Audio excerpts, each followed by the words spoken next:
Hi Aquarius, this is Jav. Welcome pa sa ating channel. By the way, Aquarius, this is timeless reading. Gamitin ang reading na ito bilang gabay lamang.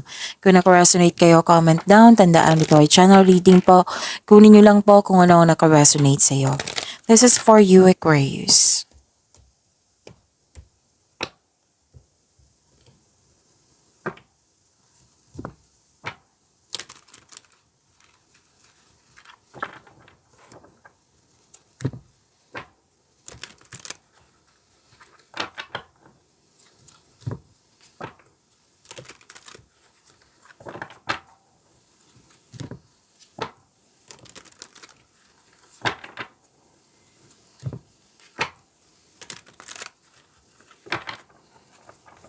Para po ito sa iyo, Aquarius.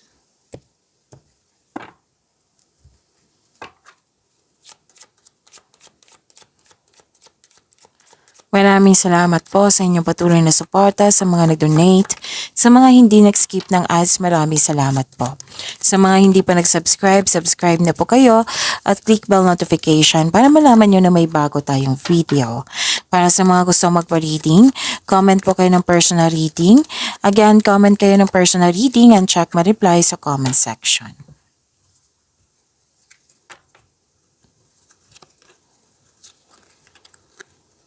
Aquarius, may parating na malaking pera sa inyo, Aquarius. And or importanteng news or information po ito. Claim niyo po. And malalaman mo din yung totoong intensyon ng isang tao sa iyo. Dalawang card po nagsabi dito na may new beginning. Actually this new beginning is anong tawag dito? Biglaang pagbabago. May separation ako nakikita dito, pwedeng naalala nyo to or nangyari na. Maraming case ng separation ha, pwedeng literal na separation, pwedeng umiwas, closure, end of contract, long distance, pwedeng you need space, limitation, boundaries, ano pa? Oo, basta may separation dito, pwedeng separation of responsibilities din. And may asikasuhin kayo sa malaking building. And may concern kayo sa isang tao na mataas ang ego. At may humihingi ng atensyon dito. It might be this is your inner child or bata po. Tapos may concern ka sa immature na tao. Ang ilan sa inyo na hire dito kahit walang experience, yes. May kakasimula lang sa trabaho, sa relasyon, sa project. Basta po may bagong simula.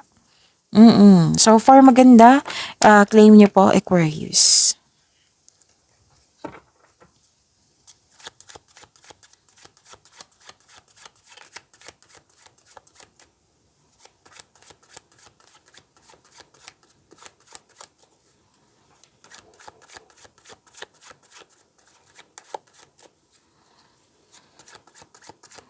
Energy po ni Aquarius.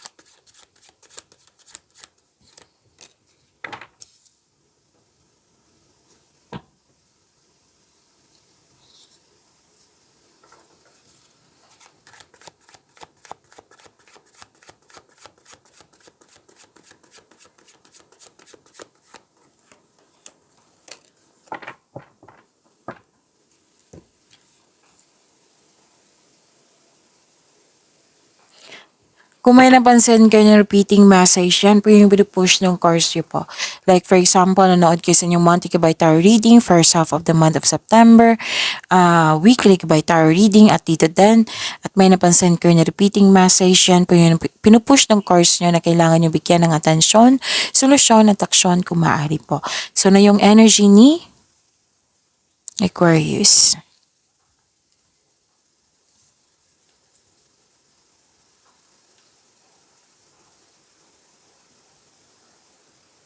Okay.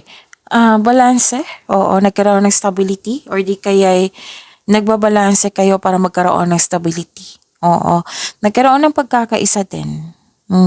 May kasiyahan buhat sa paglilipang. So this card reminds you na magkakaroon ng balanse sa schedule. Yung panahon sa inyong sarili, enough time for yourself, to your partner, to your family. Oo, kasi nakita ko dito na buhos ang oras mo sa kaka-travel or sa trabaho. At ang ilan sa inyo dito nagdadalawang isip sa paggawa ng desisyon if you're going to travel, enough ba ang money mo? Yan. Kahit ano man yan, basta nagbabalanse kayo dito. And yes, sabi ng card talaga na balanse sa schedule. Oo. At may advice dito sa inyong career and money na tamang pag-manage ukol sa financial at budget para mas lumago pa ang iyong kaperahan. At okay, so balanse, pagbalanse talaga ang sabi dito.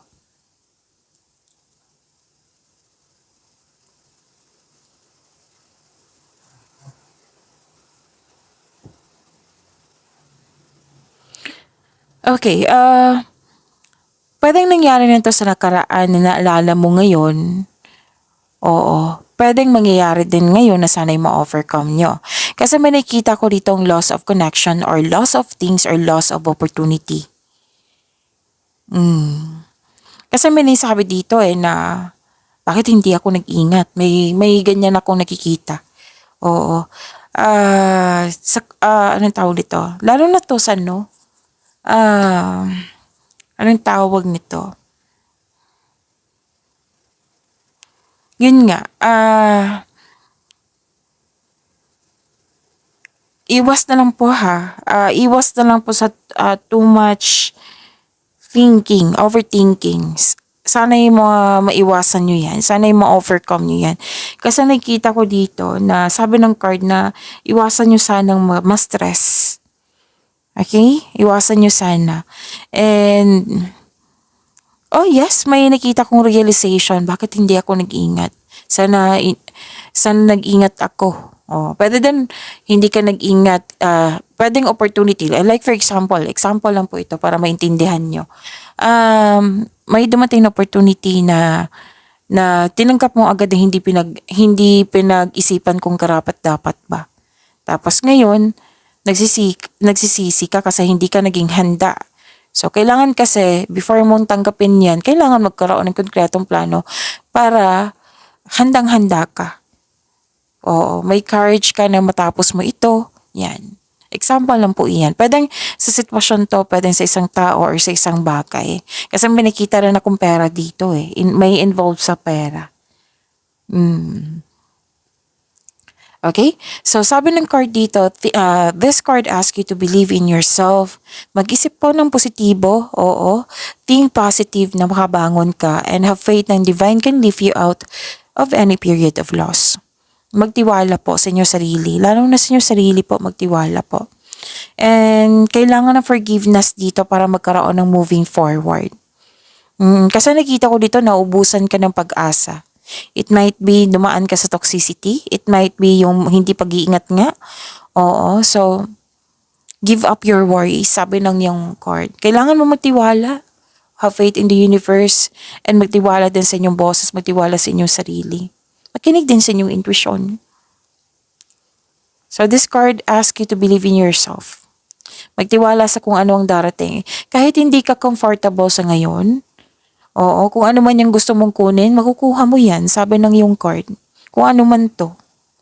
Basta mag-focus lang po daw kayo sa mind healing instead of suffering. So, kailangan maiisip mo na, like for example, iniisip mo yung mga nangyari sa nakaraan na hindi kayo nag-ingat.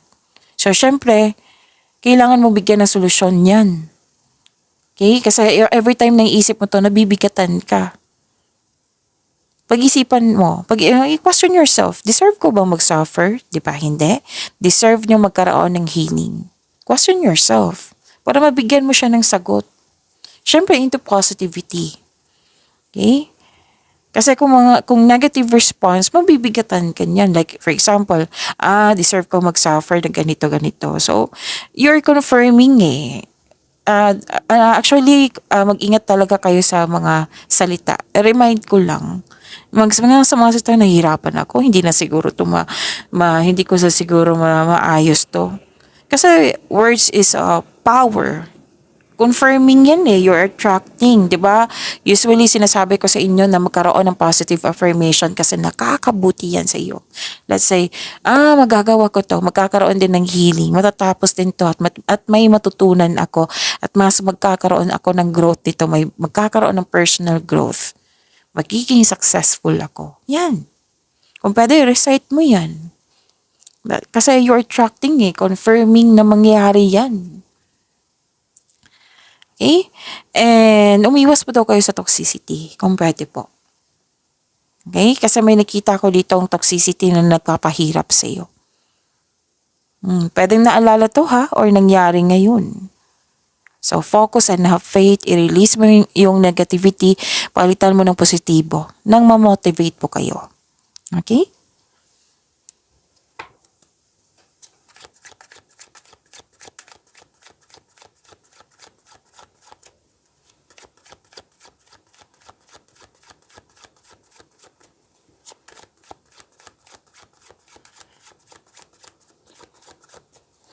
Career and money, career and money. Career and money ni Aquarius.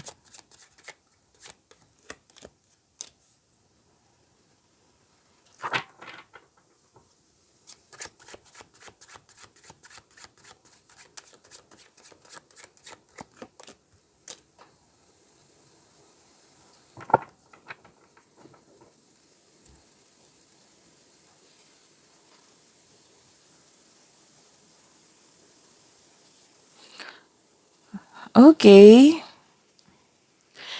Nakikita ko dito,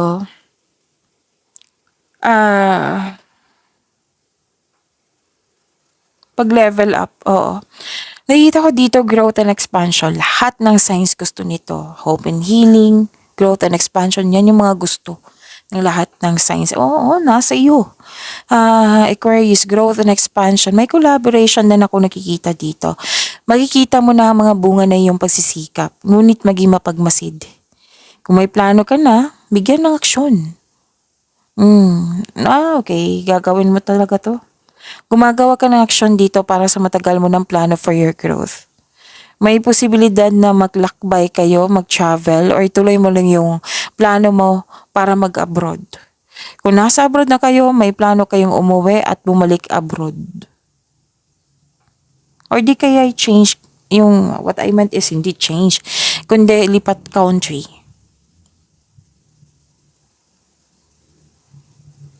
Yung sinabi ko kanina sa inyo na magkakaroon ng collaboration. Pwede na nagtutulungan kayo. Teamwork? Oo. Kung negosyante po kayo, may balak kayong magdagdag empleyado na magdagdag empleyado due to increased profits. Kasi peak season na ngayon, di ba? September, October, November, December, peak season. Pwede din na hired kayo as dagdag empleyado. So may travel ako nakikita dito ha. Pwede din may iniisip ka sa malayong lugar. Pwedeng may sa career and money mo connected sa malayong lugar. It might be, for example lang po ito. Pwedeng nasa Pilipinas ka nagtrabaho pero yun yung nagpasweldo sa iyo is sa labas. Galing labas, sa abroad. Pwede. Or pwedeng kung nasa abroad ka na, pwedeng may iniisip ka sa Pilipinas or sa malayong lugar. Bagay ba to, tao ba to, or sitwasyon.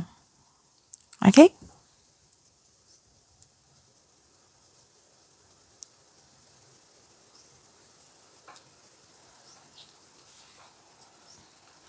Nakikita ko dito, nagkaroon po ng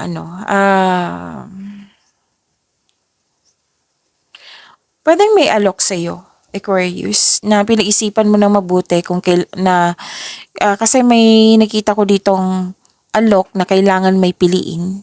O pinag-isipan mo siya ng mabuti. Pero nag-remind ang card nyo dito na don't hesitate too long. Okay? Kasi kung mag-hesitate ka, magkakause yan ng delay.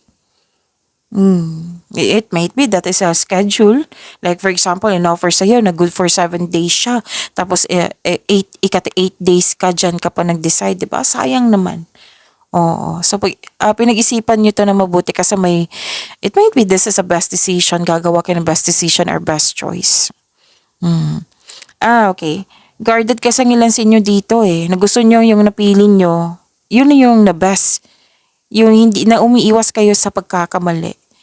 It might be may nangyari sa nakaraan na natuto kayo, na nagkamali kayo before, na ngayon iniiwasan mo magkaroon siya ng yung iniiwasan mo magkaroon ng pagkakamali. So, because you want best, you want the best. Okay? Whether then bored ka sa mga ginagawa ngayon or dismayado sa current position mo. So this card tells you na kailangan mong labanan mo yung nararamdaman mo. Isipin niyo po, sabi ng card, isipin niyo po yung inspiration mo sa buhay para ma-motivate ka sa mga ginagawa mo.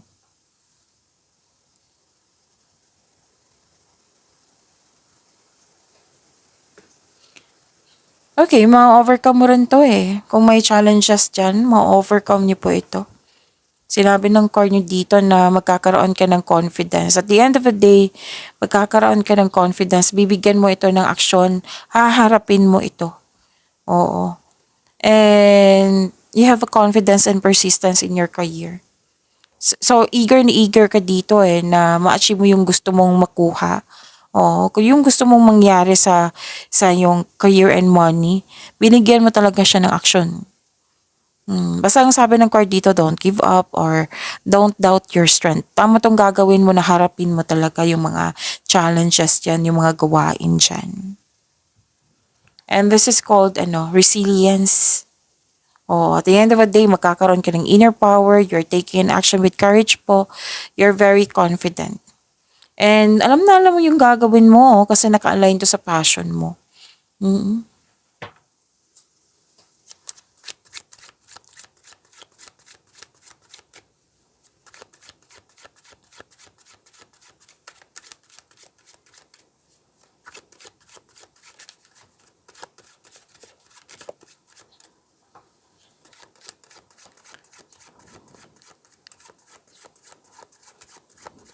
Love, life, self-love, partnership, and romance ni Aquarius.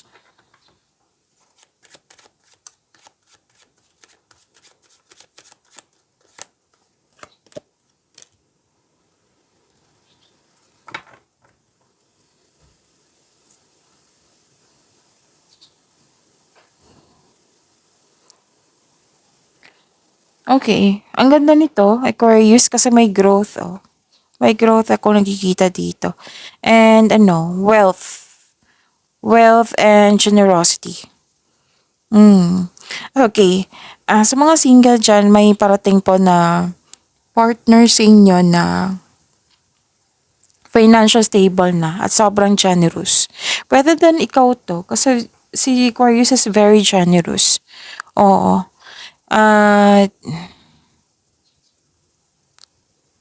Okay. Pero doon partner nyo to ha, na na-reach na niya yung financial maturity. Oo. And, okay, sa mga single dito, gusto nyo bumili ng lupa. Magtayo ng bahay, magbuo ng pamilya. May plano kayo magbakasyon, no? Single ka man may relasyon sa buhay mag-asawa. Or bumili ng regalo that pampers you. And you deserve this. And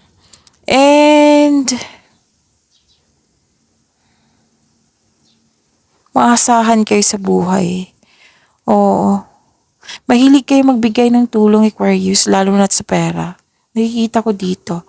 And sa mga single dyan, maaring itong parating sa inyo is a fire signs or earth signs.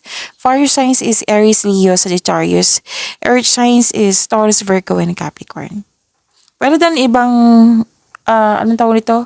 Ibang signs, pero most likely, mas nangibabaw yung energy nila dito.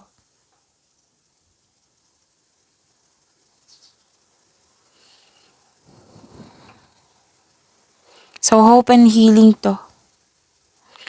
Okay, para sa mga single, you are in a process on healing. You're destined to be with someone. So, it is time to find a soulmate. Para sa mga relasyon sa buhay mag-asawa, the couple felt calm and harmonious sa inyong relasyon na nagkaisa kayo. And, pwedeng naglilinis kayo ng bahay dyan or kwarto. Or you're very inspired talaga, nag-iisip ka ng mga bahay dito, magpapagawa ka ng bahay or mag-renovate or may inaayos kayo dyan. Basta may bahay, may about bahay dito. And healing. So, hope and healing ha, claim nyo po. May unexpected help din dito. May tinutulungan ka talaga. So, yun po. Pagyamanin nyo po yung blessings na binigay sa inyo. Aquarius, see you tomorrow. Maraming salamat.